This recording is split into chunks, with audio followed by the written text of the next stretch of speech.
Hey everyone, welcome back to Unexploria. Today, we're delving into the darker chapters of history, exploring some of the major nuclear disasters that have left a lasting impact on humanity. But before to start, let's find out what the International Nuclear Event Scale is. The INES is a tool used globally to communicate the severity of nuclear and radiological events. This scale has 7 levels ranging from 0 to 7, with each level representing an increase in severity.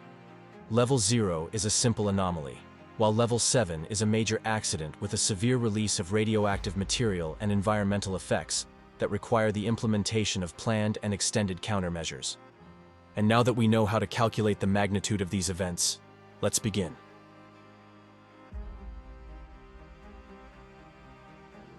Our journey begins in 1999 with the Tokaimura Disaster in Japan, classified as Level 4 on the International Nuclear Event Scale. On September 30th, a criticality accident occurred as a result of 2 workers mishandling uranium, triggering an uncontrolled chain reaction and leading to the formation of an unstable mass of uranium that released a substantial amount of radiation. The consequences were dire. 2 plant workers, Hisashi Uchi and Masato Shinohara, were exposed to extreme levels of radiation. Hisashi Uchi, the closest worker to the tank, died 12 weeks after the accident. He had lost most of his skin and was kept alive for 83 days according to the will of his parents and wife. Masato Shinohara suffered severe health effects and passed away in 2000.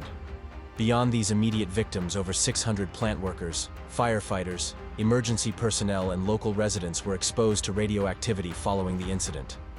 In the following days, local residents were advised to stay indoors, and a wide area around the facility was evacuated. The Tokaimura disaster not only claimed lives, but also left many others with long-term health issues due to radiation exposure.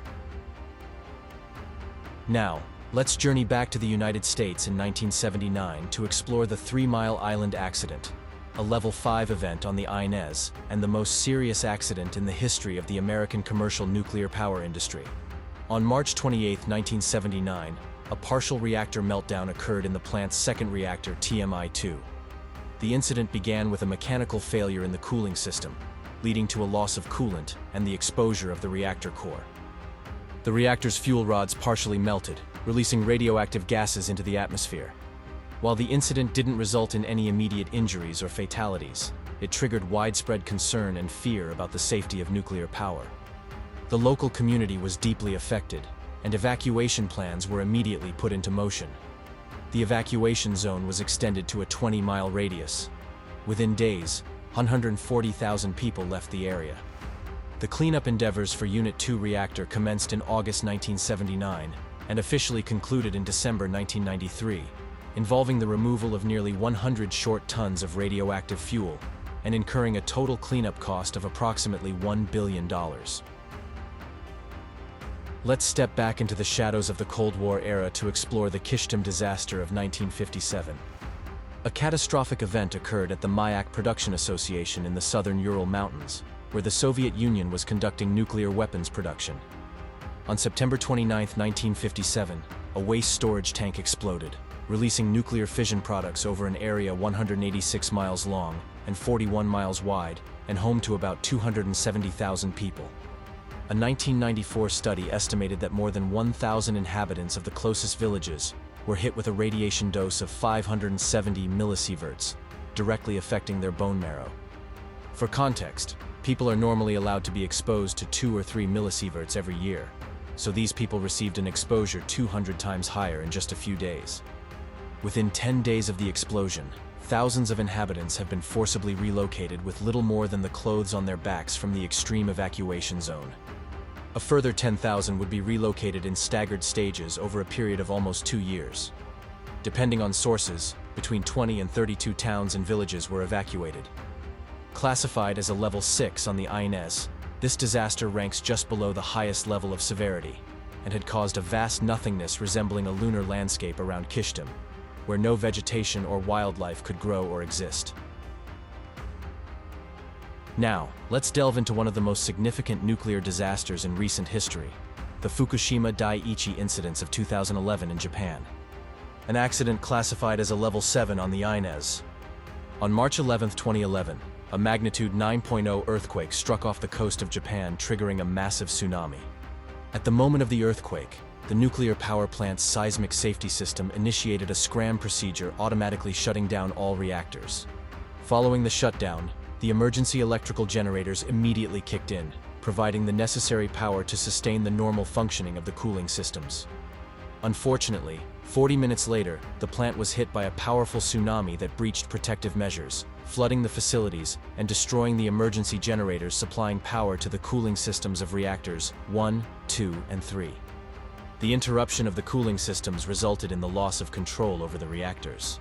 4 separate explosions, caused by hydrogen leaks, transpired in the days that followed, some of which demolished the upper levels of the buildings that housed the reactors.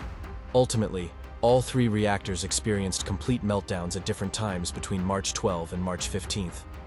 The release of nuclear fission products from the accident represents the most important individual oceanic emissions of artificial radioactivity ever observed. As if that wasn't enough, the Fukushima coast has one of the world's strongest oceanic currents, the Kuroshio Current, that transported the contaminated waters far into the Pacific Ocean.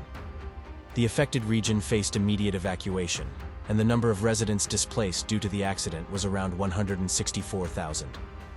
Although there were no immediate fatalities, a recent study estimated that there have been more than 2,000 deaths related to the disaster caused by suicide, stress, and the interruption of medical care. Today, the long-term implications of radiation exposure are still being investigated. The cleanup efforts at the Fukushima Dai-ichi nuclear plant are monumental and will last for the next decades. The decommissioning process involves the removal of melted fuel from the damaged reactors and the management of contaminated water used for cooling. In response to the nuclear crisis, hundreds of Japanese pensioners have volunteered to actively contribute to the efforts to address the incident to spare Japan's younger workers. So far, Japan's government has always declined their offer.